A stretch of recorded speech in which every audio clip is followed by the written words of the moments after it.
Stay. Come no farther. This is all needless ceremony. We only acquit ourselves of our duty to you.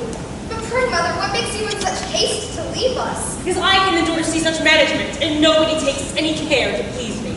I leave your house, I tell you, very ill edified. My instructions are all contradicted. You show no respect for anything amongst you. Everyone talks aloud there, and the house is a perfect Dover court. You are, sweetheart, a noisy and impertinent affidavit, and mighty free of your advice on all occasions. But if you sure you are a fool, child. Because I told so when your grandmother, and I have told my son your father 100 times that you will become a perfect rake, who will be nothing but a plague to him. I fancy Oh, that. relax, sister of his. You act the brood, and let some butter do not melt in your mouth. And still waters, they say, are always deepest. But and Mother, the worst light airs you carry on a trade, I will talk approve of. but Why Mother, are you relieved, daughter? Your conduct is absolutely wrong in everything. You want to set them a good example, and their late mother managed them much better. You are a sorry economist, and what I can endure dressed like any princess. She who desires only to please her husband, daughter, needs not such finery. But madam, after all... As for you, sir, her brother, I esteem you very much, I love and respect you, but yet, were I my son in her husband's place, I should earnestly entreat you not to come within our doors. You are always laying down rules of life that good people should never follow. I talk a little freely to you, but 'tis my humor. I never show whom I have at heart. your monsieur Tartuffe is a blessed soul, no doubt. He is a good man and should be listened to. I can't bear with patience to hear him cattle by such a fool as you. What? Shall I suffer such a censorious bigot to usurp an absolute authority of this family? And shall not repeat these diversions exist? Precious far pigs not fit to allow them. When we're to hearken to him and give in to his maxims, we can do nothing but what we made a crime of, for the critical zealot controls everything. And whatever he controls is well controlled. He would fain show you the way to heaven, and my son ought to make you all love him. No. Look you, madam. Neither father nor anything else can oblige me to have any regard for him. I should belie my heart to tell you otherwise. To me, his actions are perfectly odious, and I can see that. One time or another, matters come to extremity between that wretch and me. 'Tis downright scandalous to see an upstart taking him to that great pier. A vagabond that had not a pair of shoes to his feet when he came hither, not clothes on his back should not beg 6 pence. That he should so far forget himself as to contradict everything and to play the master. Mercy on me! Matters would go much better were everything managed by his pious directions. He passes for a saint in your imagination, but believe me, all he does is hypocrisy. What a tongue! I would not trust him without good security any more than I would his man Lawrence. The servants may be at bottom, I can't tell. But I'll answer for the master that he is a good man. You wish him ill and reject him only because he tells you the naked truth. 'Tis sin that his heart can't brook, and the interest of heaven is his only motive. Aye, but why for some time past can we endure that anybody should come near us? How can a civil visit offend heaven so much that we must have a din about it, enough to stun one? Among friends, shall I give you my opinion on the matter? I take him in troth to be jealous of my lady. Hold your peace. Consider what you say. He is not the only person who condemns these visits. The bustle and kind of the people you keep company with, these coaches continuously planted at the gate, and the noisy companies which are parcel and footmen disturb the whole neighborhood. Now I'm willing to believe there's no harm done, but it gives people occasion to talk, and that is not well. Alas, madam, will you hinder people from prating? I mean, it would be a very hard thing in life if, for any foolish stories that were to be raised about people, they should be forced to renounce their best friends. And suppose we should resolve to do so, do you really think it would keep all the world from talking? There's no guarding against calumny. Let us therefore not mind silly tittle-tattle, and let's endeavor to live innocently ourselves, and let the gossiping part of mankind and say what they please. May not neighbor Daphne and her little spouse be the persons who speak ill of us? People whose own conduct is the most ridiculous are always ready to detract from that of others. They never fail to catch readily of the slightest appearance of an affair, so that the news about will go and give things the very turn they would have them take. By calling other people's actions like their own, they think to justify their conduct to the world, and hope by some way of resemblance to give their own intrigues an air of innocence, and shift part of the blame elsewhere which they find falls too hard upon themselves. All these arguments are nothing to the purpose.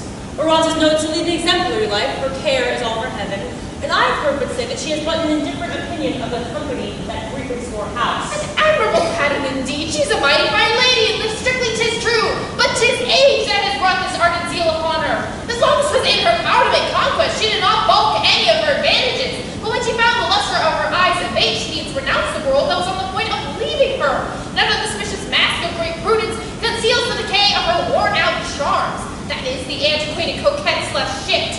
turn upon her and to see themselves deserted by their gallants, thus forsaking their gloomy disquiet and find no relief but in prudery. Then the severity of these good ladies censures all and forgives none. They cry out aloud upon everyone's way of living, not out of principle of charity, but of envy, not being able to suffer that another should taste those pleasures which people often decline and have no relish for. These are the idle stories that are told to please you, daughter. There's no getting in a word here at your house, for Madam here engrosses all the talk to herself, but I shall be heard in my turn. I tell you, my son never acted a wiser part than when he took this devout man into his family, that heaven in time of need sent him hither to reclaim your wandering minds. It is your main interest to hearken to his counsels, and that he reproves nothing that is not linkable. These visits, balls, and assemblies are all the inventions of the wicked spirit. There's not one word of godliness to be heard of any of them, but idle stuff, nonsense, and tales of a tub. And the neighbors often commit for a share. There's no way to stop at to vilify. In short, the heads of reasonable people are turned by the confusion of such meetings. 1,000 different fancies are started on about less than nothing, and as a good doctor said the other day very well, it is a perfect tower of Babel, for everyone here babbles out of all measure. Now to give you an account of what this all comes. What? Is that spark giggling already? Go look for your fool to make a jest of, and unless... Goodbye, new daughter, I shall say no more. Depend on I am not half the esteem for your house I have had. It shall be a very fine weather when I put my foot in your doors again. Come you, you're drinking and gaping at the crows. I'll work your ears for you. Let's march, trouble! Let's march!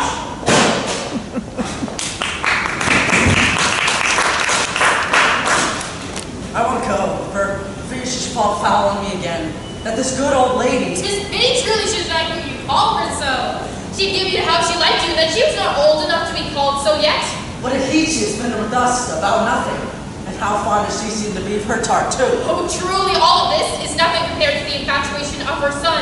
And were you to see him, you'd say he was much worse. His behavior in our public troubles has prepared him the character of a man of sense and a bravery for his prince, but he's grown quite beside him since he's become fond of Mr. Tartuffe. He calls him brother and loves him in his heart 100 times more than either brother, son, daughter, or wife. He's the only confidant of all the secrets of the wise director of his actions. In short, he dotes upon him. He's his all, his hero. He quotes him on all occasions, looks on every trifling action as a wonder, and every word an oracle. At the same time, the fellow, knowing his blind side and willing to make the most on it, has 100 tricks to impose upon his judgment and get his money in the way of bigotry. He now pretends truly to take the whole family to task. The awkward fool, his footboy, takes upon him to lecture us with his fanatic face and to demolish our patches painted ribbons. The rascal the other day tore us a fine handkerchief that lay in the Pilgrim's Progress and cried it was a horrid profanation to mix hellish ornaments with sanctified kings. You are very happy in not having come to the harangue she gave us at the gate. But, as I saw my husband and he did not see me, I'll go up to wait his coming. I'll wait for him here by way of little amusement. Only bid him tomorrow. Hints of thinking about my sister's wedding. I suspect that Tartuffe's against it. Then he puts my father upon these tedious evasions. You are not ignorant how nearly I am concerned in it. If my sister and my friend Valere are sincerely fond of one another, my sister, you know, is no less dear to me, and if I must... Here he is. Ah, brother, tomorrow. I was just going, and I'm glad to see you come back. The country at present is not very pleasant. Doreen, brother, pray stay. We'll give you leave just to inquire and visit the family. Can't be easy else. Have matters gone well the 2 days have been away? How do they all do? My lady the day before yesterday had a fever and was sadly out of sorts with a strange headache. And Tartuffe? Tartuffe extremely well, back there, fresh colored. Poor man. She could not touch a bit of summer, but the pain in her head continued so violent she could not eat anything. And Tartuffe? He supped by himself before her very heartily, ate a brace of partridge and half a leg of mutton hash. Poor man. She never closed her eyes, but worse that she could not get a wink of sleep, and we were forced to sit up with her all night. And Tartuffe? Being agreeably sleepy, he went straight from table to chamber, and so into a warm bed slept comfortably till next morning. Poor man. At length my lady, prevailed by her persuasions, resolved to let blood, and she soon grew easier. And Tartuffe? He plucked up his spirits as he should, and fortifying his mind against all evils, to make amends for the blood my lady lost, drink at breakfast 4 swingling draughts of wine. Poor man. At present they are both pretty well, and I shall go before and let my lady know how glad you are of her recovery. She jokes upon you, brother, to your face, and Without any design of making you angry, I must tell you freely that it is not without reason. I mean, is it possible a man can be so bewitching at this time of day as to make you forget everything for him? That after having in your own house relieved his indigence, you should be ready to... Brother, you don't know the man you speak of. Well, I don't know if still have it so, but in order to know what a man is... You would be charmed if you know him. There would be no end to your rapture. He's a man a man. In short, a man who always practices as he directs, joys of profound peace, and regards the world no more than so much done. Humane sentiments, brother, I must confess. Had you but seen him as I first met him, you'd have loved him as well as I do. He came to church every day, kneeled down to his against him. He attracted the eyes of the whole congregation by the fervency which he sent up his prayers to heaven. He sighed and groaned very heavily every moment to humbly kiss the earth. At length, heaven moved me to bring him here, since which everything seems to prosper. And even in regards to my wife, he's extremely cautious of my honor. He acquaints me who officer is 6 times more jealous of her than I am. You must be mad, brother. Because I told you more than once. We'll draw down some heavy judgment on your head one day or other. This is the usual strain in such as you. Everybody is blind as themselves. Come, all this discord frights not me. I know what I say, and heaven sees my heart. There are pretenders to devotion as well as to courage, and as we never find the truly brave to be so noisy wherever they are led by honor, so the good and truly pious who are worthy of our attention are not those who deal much in grimace. Pray, would you make no distinction between hypocrisy and true devotion? Yes, very reverend doctor. All the knowledge of the world lies under your cup. You're the oracle, the Cato of the present age. All men compared to you are downright fools. No, brother, I'm none of your reverend sages, nor is the whole learning of the universe vested in me. I must tell you, I have wit enough to distinguish truth from falsehood. And as I see no character in life more great and more valuable than the fervor of sincere piety, so I think nothing more abominable than the outside daubing of a pretended zeal. Men who know how to keep their vices consistent with their zeal. They are passionate, vengeful, faithful, full of artifice, and the passions prompt them to assassinate us with a consecrated blade. There are too many of this vile character, but the truly devour are easily known. These are not braggadocious in virtue, and we see none of this insufferable haughtiness in their conduct. But their devotion is humane and gentle. These are the men for me, and the example fit to be followed. Your man is indeed not of this stamp. I believe you cry out to him out of a way of good intention, but I believe you're imposed upon by a very false gloss. My dear brother, have you done? Yes. I am your humble servant. Oh, pray one more word, brother. Let us leave this discourse. You know you promised to take Valère for your son-in-law. Yes. And have appointed a day for this agreeable wedding. True. Why then do you put off the solemnity? I can't tell. Have you some other design in your head? Perhaps so. Does it? I think you know obstacle can hinder you from performing your promise. That's as it is. Does a single word require so much circumspection then? Valère sends to you about it. Heaven be praised. What answer shall I return it? What you will. And I must know your intentions. Pray what are they? Just what heaven pleases. But to the point, pray. Valère has your promise. Will you stick to it, A or no? Good be to you. I'm afraid he might meet with some misfortune in his love. I ought to inform him how matters go.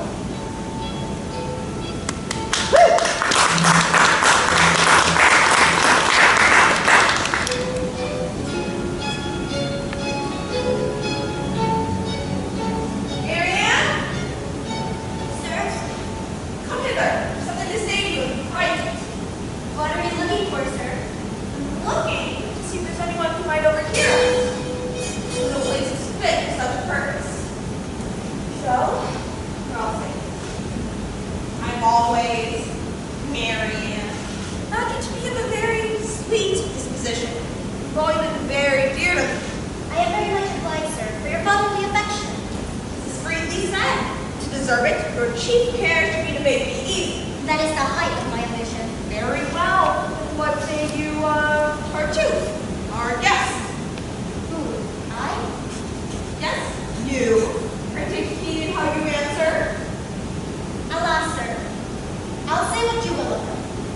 well, tell me then, my girl. He's a very deserving person, that you like him, and that would be agreeable if, with my consent, you would have him as a husband, huh? Hello, sir. What's the matter? What said you? What? Did I mistake you? Ask how? Whom would have me say alike, sir, and should be glad with reprobation to have for a husband? Tartu. I protest to you, sir. There's nothing in it. Why would you make me tell you such a story? Out of to be no story. Isn't that beneficial upon it for you? But would you, sir? Child, I purpose by this marriage to join Tartu to my family. As I resolve upon it, as I would write to you. What business have you there? Your curiosity is very great, sweetheart, if you listen to the man. In troth, sir, whether this report proceeds from conjecture or chance, I don't know. But I've been hearing report of this match and been making a very great jest of it. Why is this thing so incredible? So incredible that were you to tell me yourself, I should not believe you. I know how to make you believe it, though. Aye, sir, you tell us a comical story. I tell you what will be true in a short time. Stop! Daughter, I promise you I am not in jest. Go, do not believe your father, madame, he does no joke. I tell you. No, 'tis in vain, nobody will believe you. My anger at Well, length. sir, that we will believe you, and so much the worse on your side. What, sir, is it possible with that air of wisdom and that vicious beard on your face? You should be so weak, but Ye! You've taken certain liberties of late that I dislike. I tell you that, child. good, sir, let us argue this affair calmly. You really must manage people by this scheme. Your daughter is not cut out for a bigot. He has other things to think on, and that what will such an alliance bring you in? What reason, with all your wealth, would you go to choose begging for a son-in-law? Hold your tongue. He is nothing. No, we have to esteem him for it. His poverty is an honest poverty, which raises him above all grandeur. As poor as he is, he's a gentleman. And the state he was born to is not inconsiderable. Aye, he says so, but this vanity does not will suit with piety. He that embraces the simplicity of holy life should not set forth his name and family so much. To a purpose all his pride. But this talk offends you, then let us lay aside his quality and speak to his person. Can you have the heart to fling a girl such as this unto a man such as he? Should you not consult propriety, look little forward to the consequences of such a union as this? Depend on it, a young woman's virtue is in some danger when she's married to her mind. That a living virtuously afterward depends greatly on the good qualities of her husband. And he that marries his daughter off to a man she hates is accountable to heaven for the slips she makes. Think then to what dangers your design exposes you. She has to learn from me what to do. You could not do better than to follow my advice. Daughter, let's not amuse ourselves with silly stuff. Your father, you know what you must do. I indeed promise you to Valere, but besides, I suspect him of being a little profligate. Don't observe that he frequents the church. Oh, but you have him run to the church at your precise hours as people who do only to be taken notice of? I'm not consulting you about it. Father, in short, is a favorite in heaven. This union will have all of your wishes with every sort of good. You'll have a faithful love together, really like two children, like two turtle doves. An unhappy debate will never rise between you, and you'll make anything of him as you can well desire. She'll never make anything but a fool of him, I assure you. King, I say he is the look of a fool, and his ascendant will reveal the virtue your daughter has. have done your interruptions. Learn to hold your peace, and don't put your oar where you have nothing to do. Nay, sir, I only speak for your good. Oh, pray, you're too officious. Hold your tongue if you please. One and not a love for you. Oh, I desire none of your But love. I will love you, sir, in spite of your teeth. I have your reputation much at heart, and can't bear to see you made the subject of every gossip's tale. Then you won't have done. It would be a sin to let you make such an alliance as this. Hold your tongue, you serpent, you You impudent. have to OT and flying in such a rage. Yes, my collar is moved at this impertinence, and I resolve that you shall hold your tongue. Be it so. But though I don't speak a word, I don't think the less. Think if you will, but don't say a syllable to me about her. Enough. But you don't think as a wise man should. It makes me mad I must not speak now. Unto the foppery is a man so well formed. Yes, she's a pretty fizz. You have no great relish for his other qualifications. Yes, she'll have a very fine bargain of him. Reiner place so no man alive would marry me with impunity. And let him see soon after the ceremony was over. A wife always has a revenge at hand. Then what I say means nothing to you. What do you complain of? I don't speak to you. What is it you do then? I talk to myself. Well,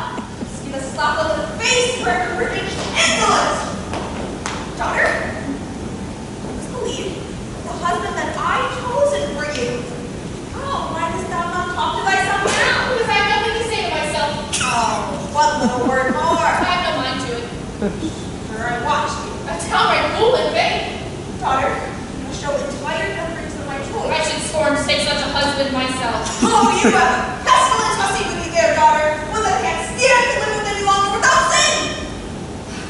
Take the air to recover myself a little. Pray tell me, have you lost your tongue? Must I play your part for you on this occasion? Whatsoever a silly overture to me made you, and not say the least word against it? What do you want to do with the positive father? Anything to ward off such a menace. So good. I tell him that the heart admits no proxies, that you marry for yourself, not for him, that you, being person for whom his whole affairs transacted, your inclinations for the man to be consulted, not his, that if he thinks Churchill was so lovely in his eyes, and he go marry him himself without let or hindrance. Father, I am such a demand over one. I never have the courage to make no reply. But let us reason the case. The land has made its advances for you. Pray, do you love him or do you not? Nay, you do injustice to my love.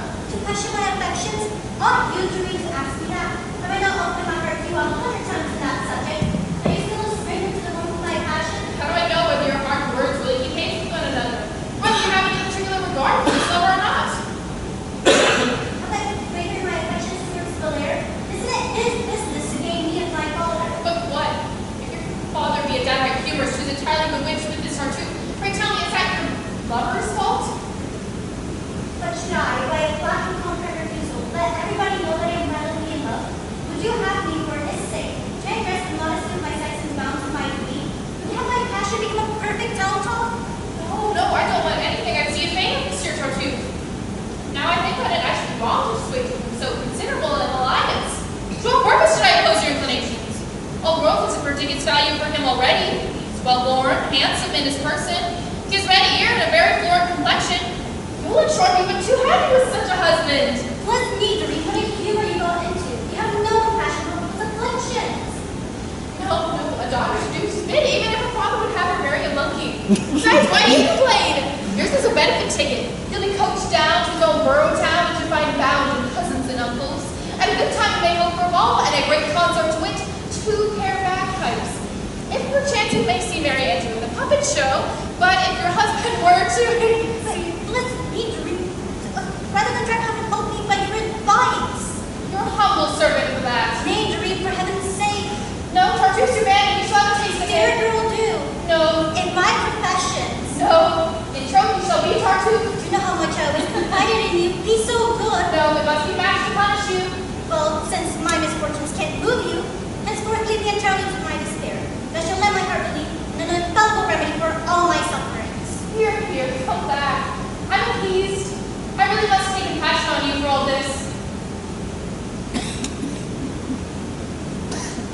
I tell you, you see, Doreen, they forced me to this torment would certainly cost me my life. Don't vex yourself. It may easily be prevented.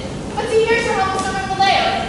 I've just heard news, madam, that I knew nothing of it, which to be sure is very good. What's that? That George be married to Tartuffe. Just certain my father has such a design in his head. Your father, Has madam. altered his mind. He has now been making a proposal to me. What, seriously? Aye, seriously. He's been exerting himself strenuously for the match. Pray, madam, what may be your determination in me? I don't know. The answer is honest. You don't know? No. No? What would you advise me to? I advise that you to accept him as a husband. Is that your advice? Yes, In good earnest? no doubt. The choice is good and well within him. Well, sir, I shall take your counsel. You will have no difficulty to follow it, I believe. Hardly more than your counsel gave you. I gave it, madam, to please you. And I shall follow it to do you a pleasure. So let's see what this will come to. This then your affection. And was it all deceit with Let you? us talk no more of that. You told me frankly that I was accepted the offer made me, and I tell you I shall do so, if only because you advise me to it as the best. Don't excuse yourself upon my intentions. Your resolution was made before, and you now lay hold of a frivolous pretense for the breaking of your word. 'Tis true, it's well said. Doubtless, you never had any true love for me. Alas, you may think so if you please. Yes, yes, you may think so.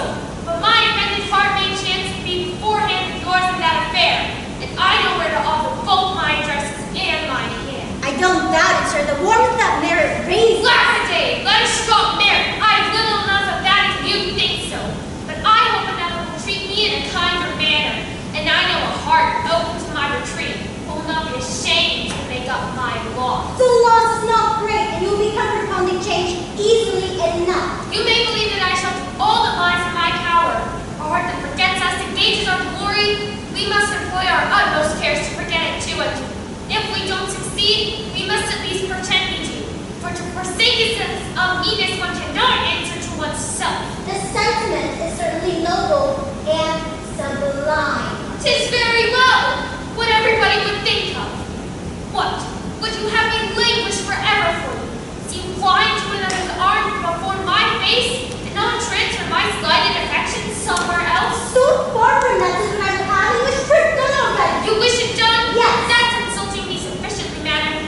Well then, I'll be gone. Farewell, madam.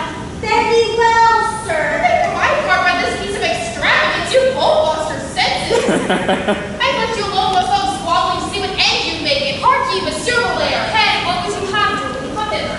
No, no. My indignation overpowers me. Don't hinder from doing as she would have me. Stay. No, do you see, I'm resolved upon it.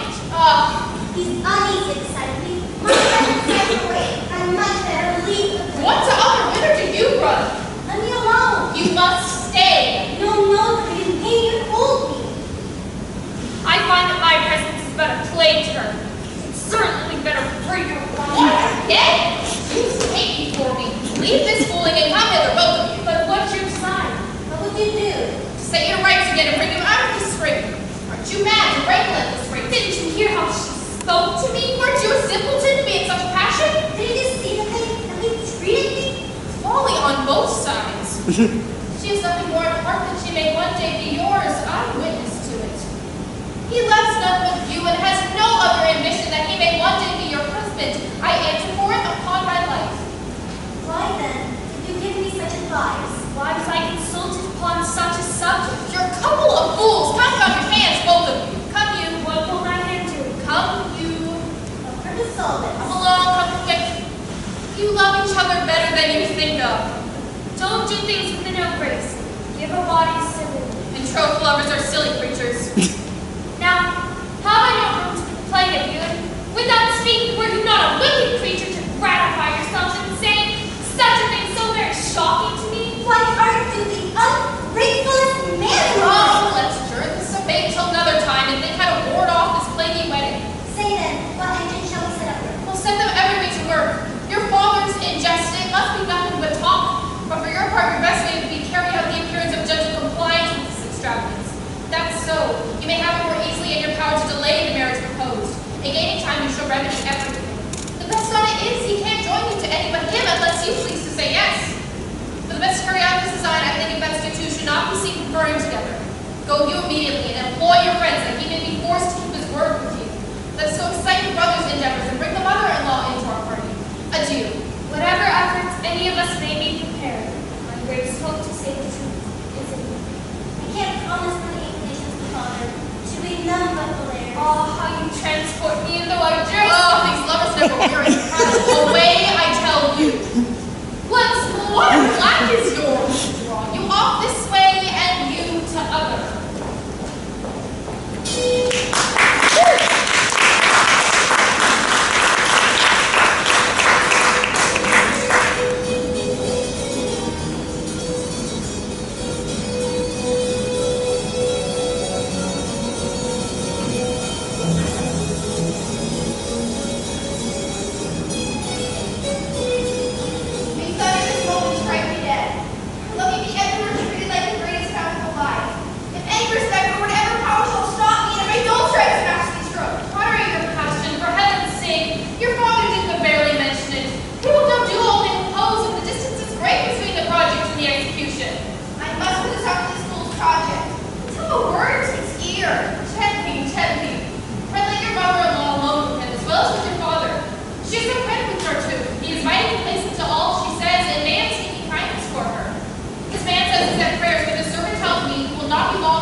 shall leave you this minute. Oh no, 'tis I who am going to leave you to yourself, and I have only 2 words to say to you. My lady is coming down into this parlor and desires to have the favor of a word with you. Alack, from my heart. How sweet he grows upon it. If I understand what I said of him. Will she come presently? I think I hear her. Ah, 'tis she herself. I leave you 2 together.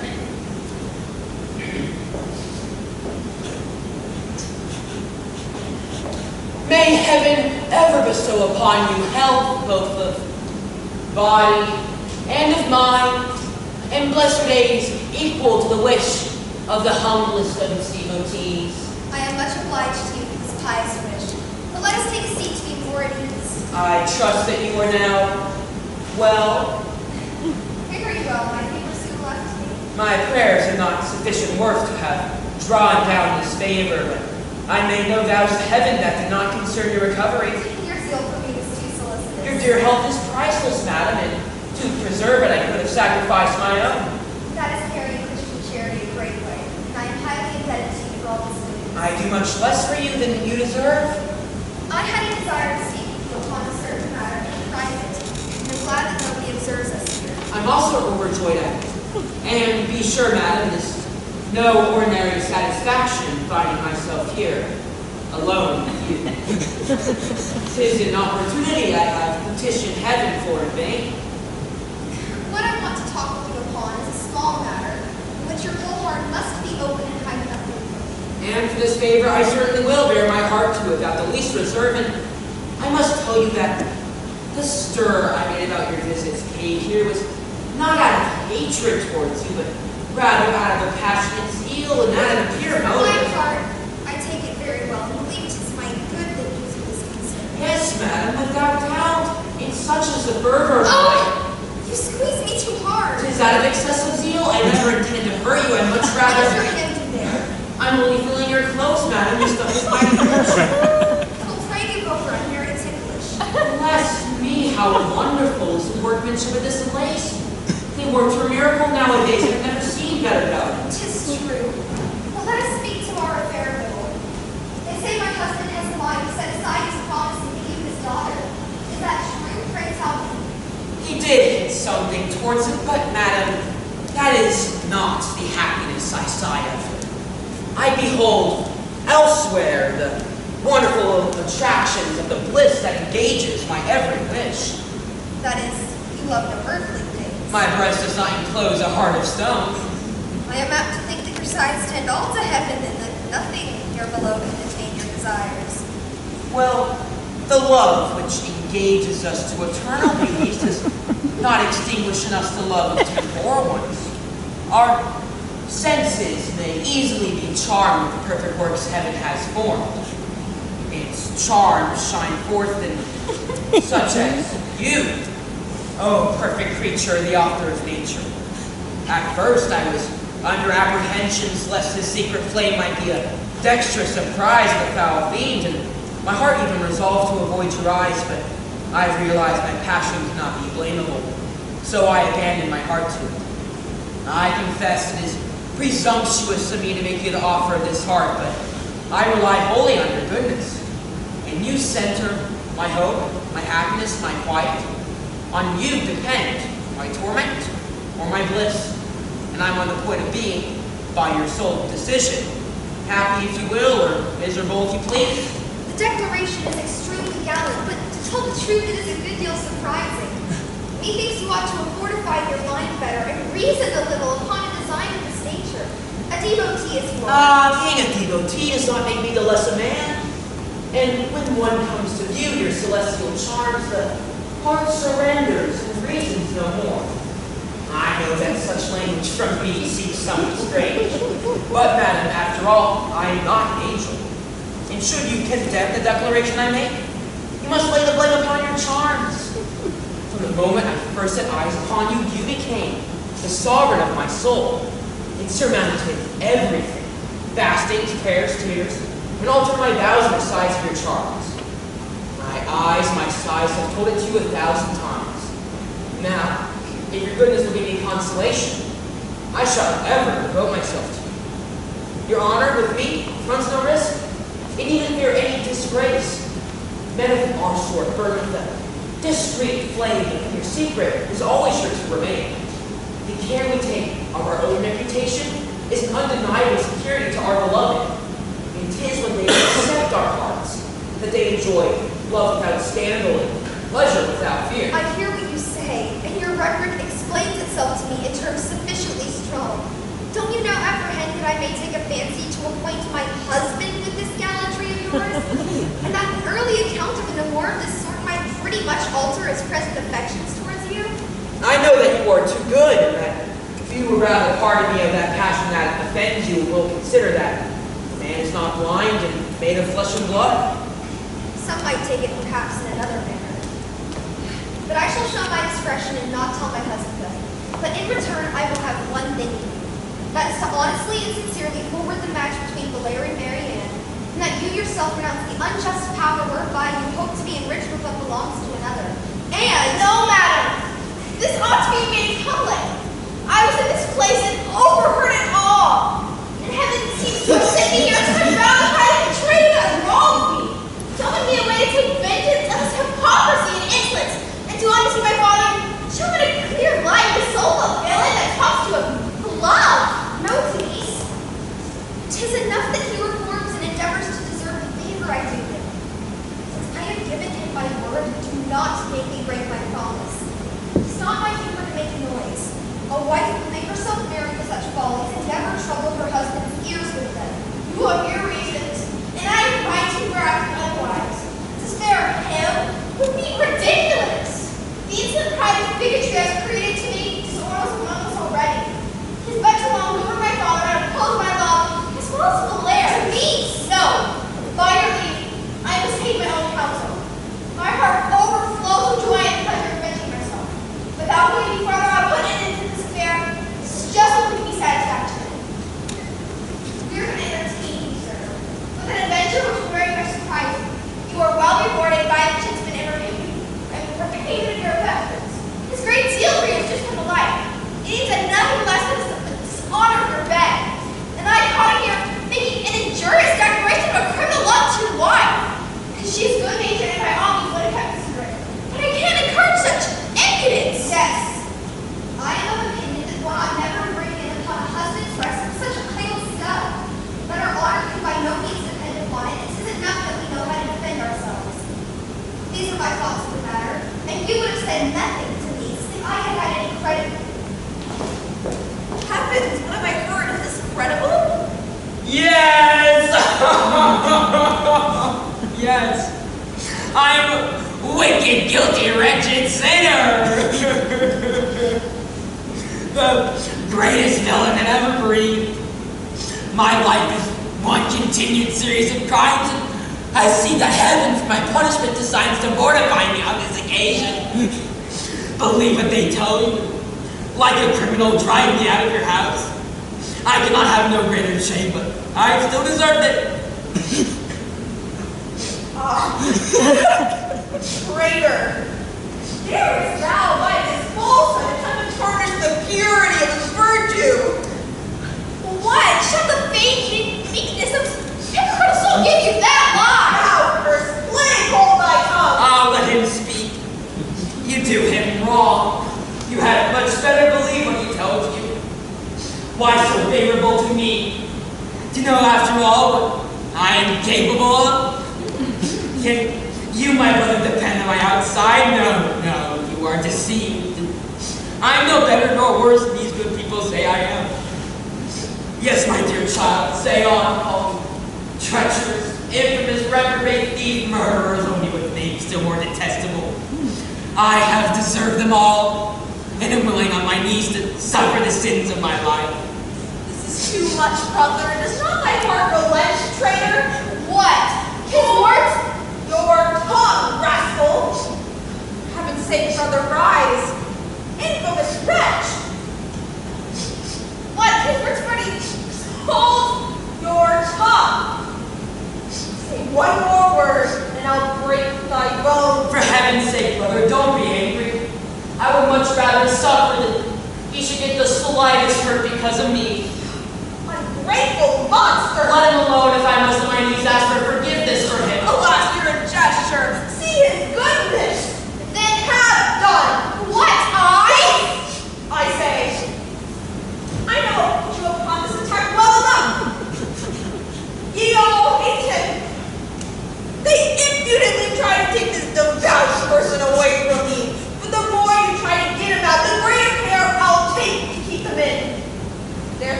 anguish that he gives me.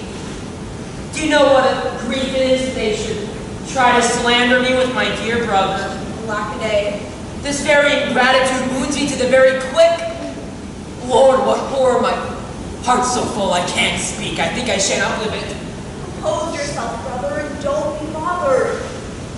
Let us by all means put an end to these unhappy debates. I see what uneasiness I cause here and think it's time, brother, for my leaving your house. Alas, you're in earnest, sure. They hate me, and seek, I see, to bring my integrity into question with you. You listen to them? They won't stop here, you may be sure. Those very stories which you now reject may one day meet with more credit. No, brother, never. Ah, brother, a wife may easily deceive a husband. No, no. Suffer me by removing from hence all occasion of attacking me in this manner. No, you must stay or it will cost me my life. Well then, I must mortify myself. If you would, however. Don't be that. Oh, be it so. Let's talk no more about it. I know how I must behave. Honor and friendship require me to prevent any room for suspicion.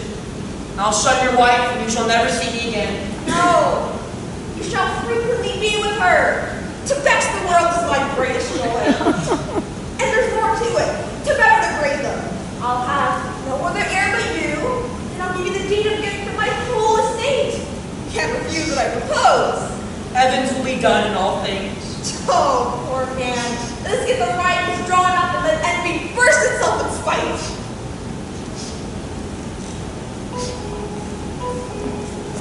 Ha